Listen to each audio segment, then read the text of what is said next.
I sure come to will. the right part. Sure will.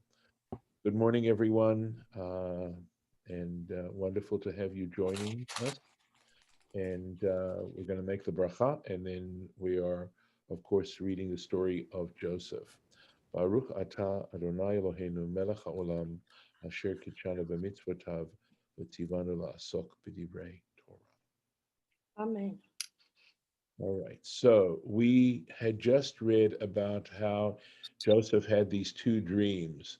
And again, all this stuff that's just building up the hatred, and how he told this dream about how the sun and the moon and the 11 stars came and bowed to him, and his father berated him.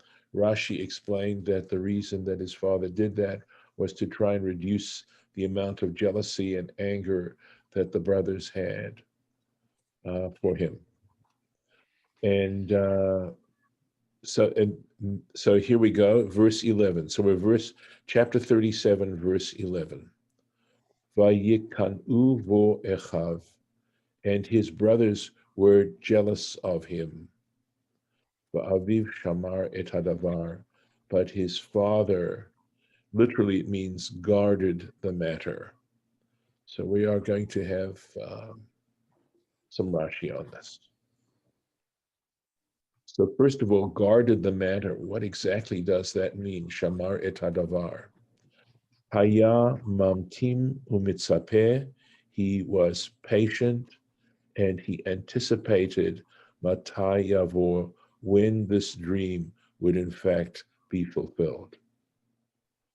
And Rashi gives us some other examples of the word of using the root shamar, which usually means to guard or to watch over. So that sort of watch over perhaps sort of moves a little bit closer to where this really means as far as the context is concerned. So in other words, his father just watched and waited. That's, I think, would be a way to translate this almost literally. So, example from Isaiah, Shomer Emunim. There's that word shamar, right? The root shamar. Literally, it means who look forward to faithfulness. And what that really means is who anticipate the fulfillment of a promise or the promise. So whatever promises God has made, I would think, is the context there. And he gives a second example from Job chapter 14, Lo tishmor al chatati, which means do not guard regarding my sin. Do not guard my sin. But I think it's saying again, don't wait for me to sin. Lo tamtin. Don't the hamtin means to sort of be patient, to await.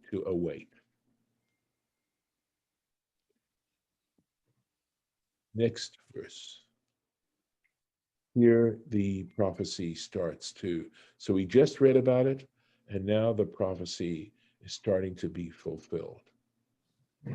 Vayelchu echav, his brothers went, lirot et son avihem bishken, to pasture the flocks of their father in Shechem.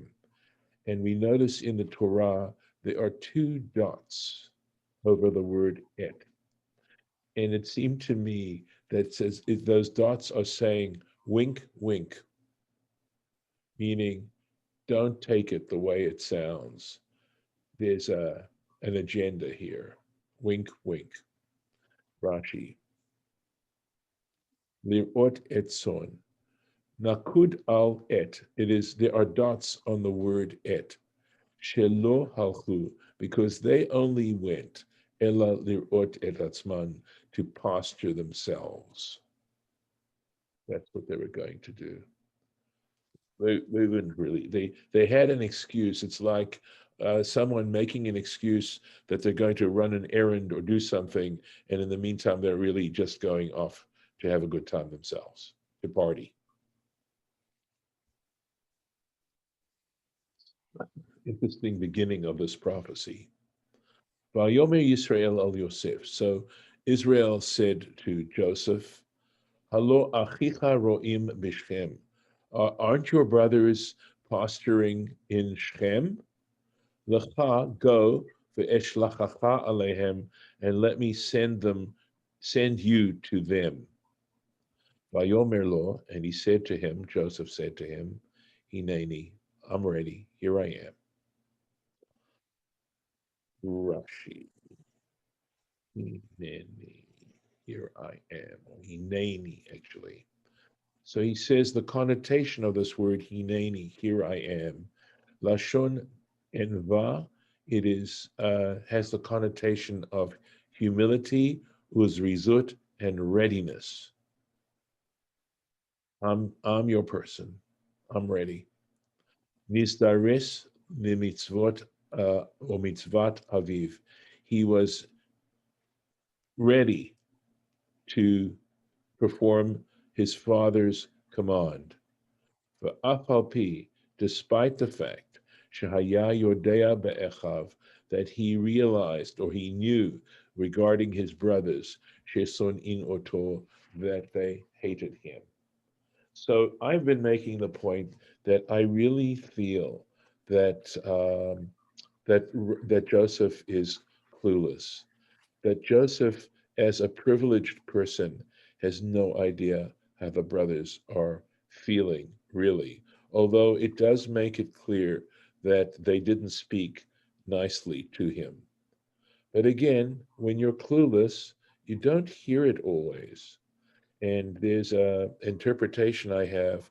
I hope we'll get to that verse where I think it's the moment when Joseph realizes with full force just how much his brothers hate him. But at this point, I mean, I'll still go along with Rashi. Obviously, um, I put a lot of stock in Rashi, and because Rashi is basic, he's not just cooking it up himself. He's basing it on tradition that he's learned, and so let's say that Joseph had an inkling, just didn't realize to what degree. Maybe this is more of the intellectual realization and it will fully sink in when they throw him in the pit. Good point. Good point. So let's go on. Vayomer lo. So he said to him, that's Jacob said to Joseph, Lech na re'e et shlom achecha. Go, please go and check out the welfare of your brothers, how your brothers are doing, in other words, et shlom hatzon, and how the sheep are doing. Makes you sort of wonder whether or not perhaps Jacob has sort of an inkling of what his boys are up to. Sorry, I'm hearing some. I don't know if somebody needs to mute. All right. V'hashiveni davar, and bring me back word. Vayishalchehu me'emek Chevron, and he sent him from the valley of Chevron. Vayavo Shchema, and he arrived in Shechem.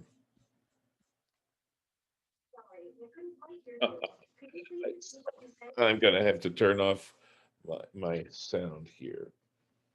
My Siri got active for some reason. The first time I think that's ever happened. All right. Here we go. This is for me, this was a memorable piece of Rashi. I don't know what's going on with, there we go. Thank you. All right. Me'emet Chevron, from the valley of Chevron. V'halo Chevron Bahar. But elsewhere, we see that Chevron is actually on the top of a mountain, or it's on a mountain. It's not in a valley. Shne'emar, as it states in Numbers 13, Vaya'alu, this is regarding the 12 spies, they went up in the Negev, Vayavo ad Chevron. So here they're going up until they reach Chevron. So why does the Torah say from the vale of Chevron? And look, the Torah could have simply said, Vayishlachehu me Chevron. He sent him from Chevron. Why Emek Chevron? So Ella. So there's a deeper message here in the text itself. Ella, and this is from Bereshit Rabbah, the Eitzah Amukah, from the deep advice. So the veil, the emek, is this Eitzah Amukah, this very deep advice, shel oto tzaddik, of that righteous person, shekavur bechevron, who is buried in Hebron. And who is that person, of course, is, do any of you want to guess? Is it Rachel? No. Is it Abraham? Yes, it's Abraham. Okay, I get confused at which And one was it's which. okay. Yeah, no, Rachel's buried in Bethlehem. So, Oh, okay, yeah, we're talking about Abraham. It's a reference to Abraham. okay. But Kayem, in order to fulfill Ma she'nemar la'Avraham, what was said to Abraham, Bain Abetarim, I'm sure is the next word, between the pieces. So above in chapter 15 in Genesis, we read this very mystical experience that Abraham has, where of the covenant between the pieces. And there's this prophecy that God gives Abraham, in which is written, Higer yeh zaracha, that indeed your seed, your offspring, will be strangers. And it's clearly a reference to the enslavement. At least this specifically can be seen as a prophecy regarding enslavement in Egypt. So that's the way. So the way Rashi pulls it out is that this is all the beginning of the fulfillment of that prophecy. Vayavo Shechema, and Joseph came to Shechem, and this is again a quotation from the Gemara, Makom Muchan Lefiranut, a place that is designed for misfortune. And Rashi gives three examples. Sham Kilkalu Hashvatim, they're referred to as the Shvatim, the tribes, but it's referring to Joseph's brothers. There, the brothers sinned. In other words, in selling Joseph. Sham inu et Dina. There, Dina was raped. Sham nechlaka malchut Beit David, and in that same place in Shechem, the kingdom of David, of the house of David, was split. There's this Shenemar, as it states in Kings 1, the first book of Kings, chapter 12, Vayelech Rehovam Shechema, Rehovam went to Shechem. Let me give you the background of this. Uh, this has to do with Rehoboam. He was son of King Solomon. And after Solomon died, again, they needed to have the inauguration. So Rehoboam went to Shechem, basically to have his kingship inaugurated, and he gave them a speech. And he spoke to the assembly, and the people, the wise people, had said to him, "Be careful. Your father was really hard on us. If you go lighter on us, you will have the loyalty of all the people." So the Rehoboam consulted. He consulted with his father's or his the older advisors, and they said that's really what you have to do. And then he consulted with new advisors and young advisors, and the young advisors said to him, "No, no, you got to come out as Mr. Tough. You need to say to them, my father beat you with sticks. I'm going to beat you with scorpions." And after he announced that publicly, 10 of the tribes said goodbye, and the kingdom was split at that point into the northern kingdom of Israel and the southern kingdom of Judah, because of course the house of David was from Judah. And interestingly enough, there was one other tribe that stayed loyal to Judah, and that was the tribe of Benjamin. And in fact, this story of Joseph is going to perhaps give us a little bit of a foreshadowing as to why Benjamin would remain loyal to Judah. But that's much later on in the story.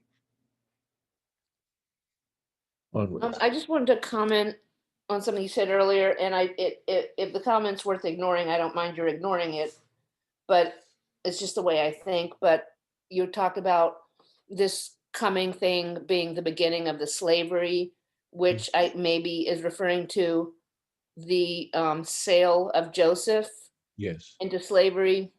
But of course, you know, it's not the beginning in the sense that a lot of things led up to that happening. You know, like the dreams, for instance, seem to foreshadow that or foretell it. And his telling them about the dreams kind of helped precipitate that by being part of what turned them against him.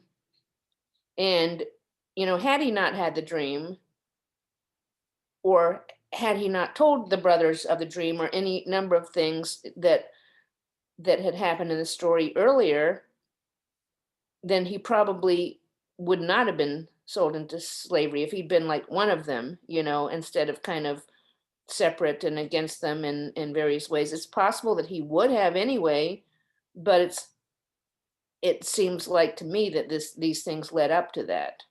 Okay. So let me clarify. Number one, when I was talking about slavery, I was talking about the ultimate slavery of the Israelites in Egypt. I understood. So that's that. Okay, because I thought I heard you say something else. No. The second thing is this, that the events that take place from this point on almost inevitably lead up to that, you know, Jacob going down to Egypt, the Israelites winding up in Egypt, and then finally having to, you know, become enslaved to Pharaoh, that leading up to the redemption, leading up to Mount Sinai, all the other things. Right, I understand all that. Let me I'm finish. just saying this other stuff Let me- seems like Lauren, let me it finish. leads up to that. Okay, Let me finish. okay.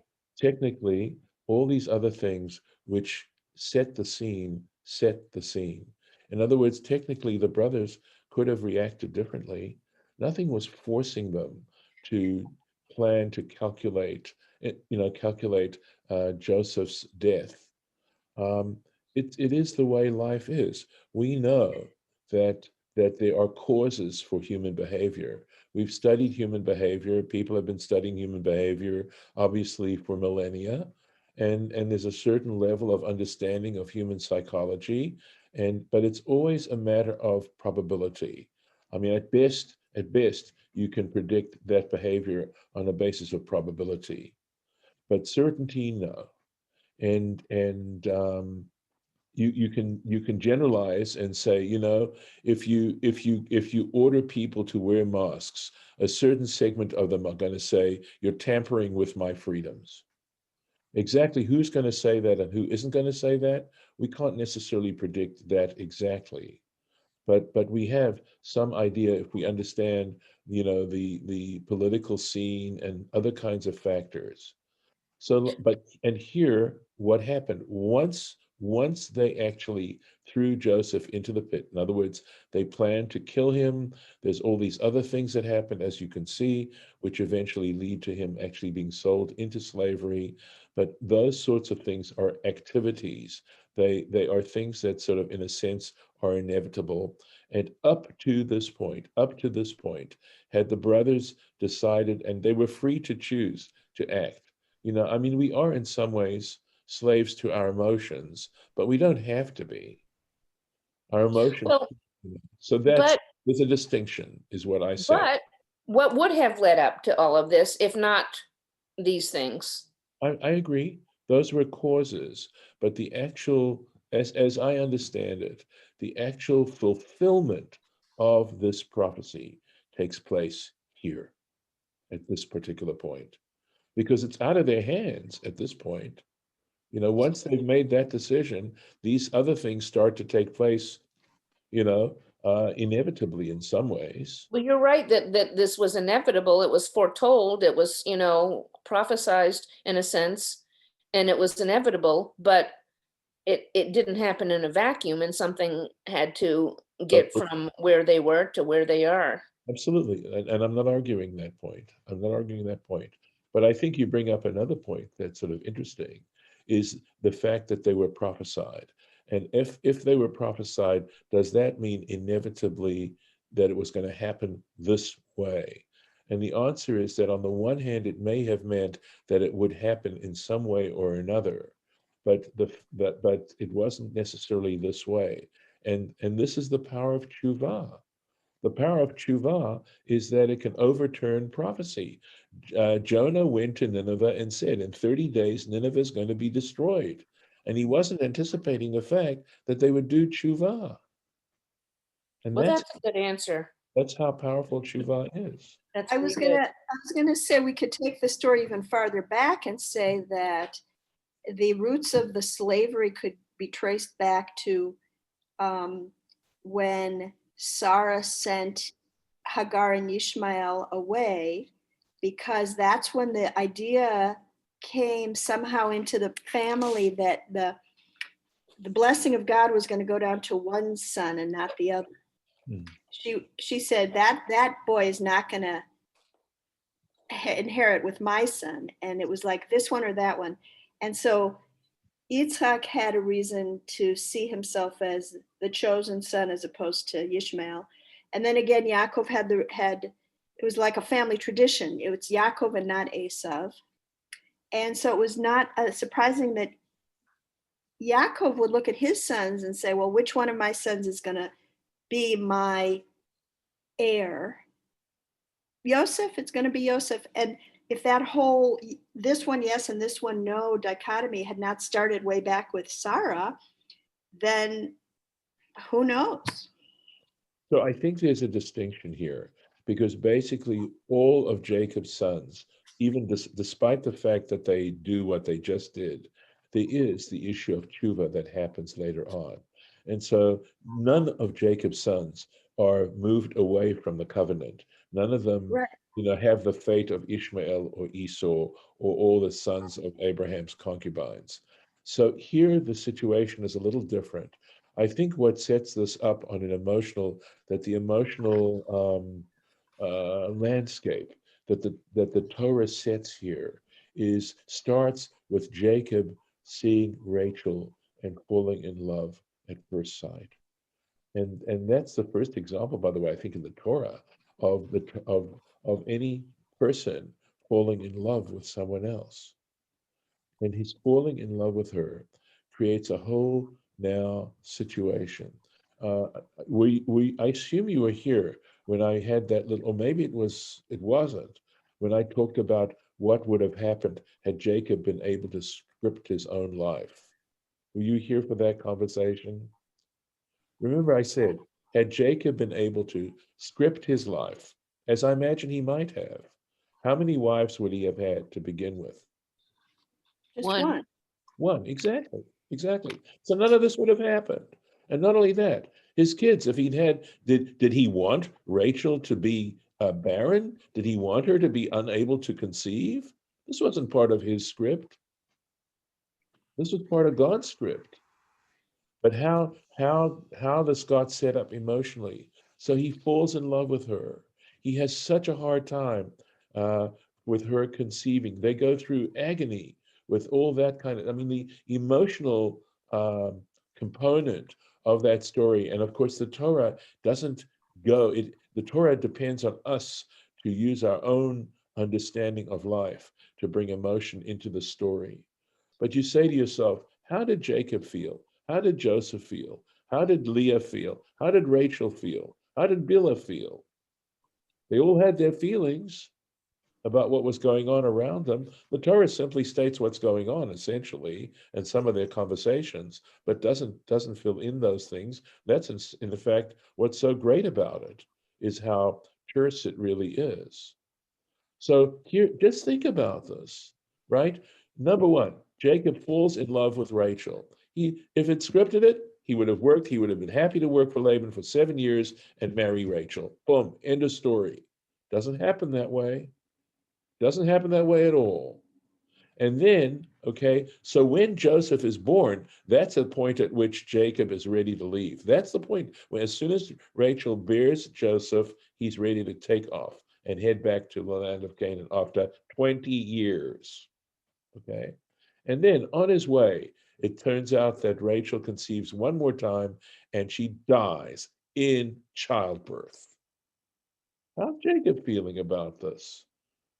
I'm sure he's torn up, absolutely torn up. And what has he got left of this deep love he has for Rachel? Joseph. Joseph and Benjamin. Exactly.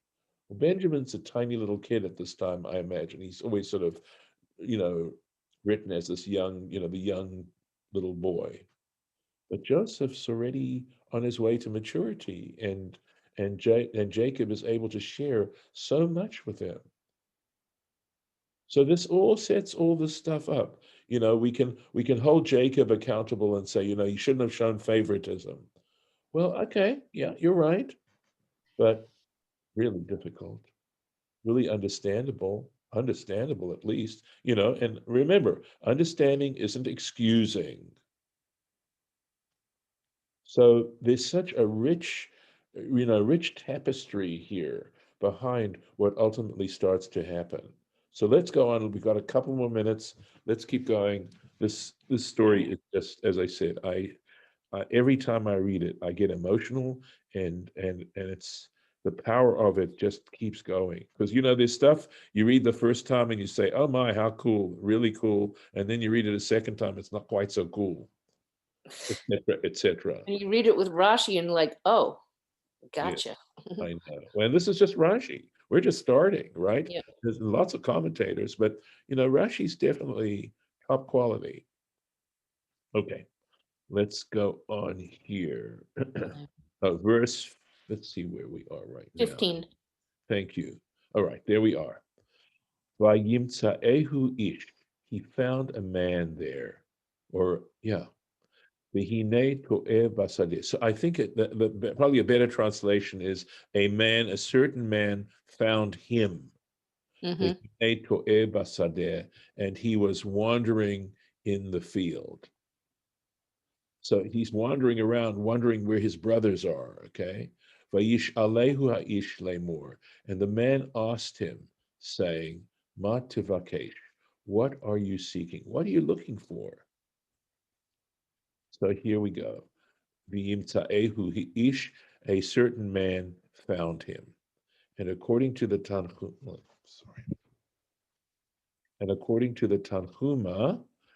uh, let's get into the right place. Ze Gavriel. This is referring to the angel Gabriel. And how do we know this? Because it says Vaha'ish Gabriel. It refers to Gabriel as the man. And here, of course, right? Um, uh, the fact of the usage of the means we're referring to some man that we know about, the definite article. And here we have ish, a man. So this is called a gzera shava. It's a way of interpreting scripture. The fact that the verse uses similar or the same language, and that we say that the context of the one which is clarified here, that the ish is Gabriel, it clarifies another context, which is ish back in Genesis. So again, beyond the superficial, the issue is, what does Gabriel represent as an angelic being? What powers, what essentially Gabriel means, right? My power is God, or God is my power, my Gibor, my Mm-hmm. powerful one. So that it's possible that that the implication is of this, in this understanding, in this midrashic interpretation, is that the power of what was going to happen in terms of its inevitability. And I think we're going to have to stop here. And stop it here. Excuse me. Stop share. Oh, and then we will stop the recording, and I will say farewell to those who have joined us for this until Ad Machar, until tomorrow.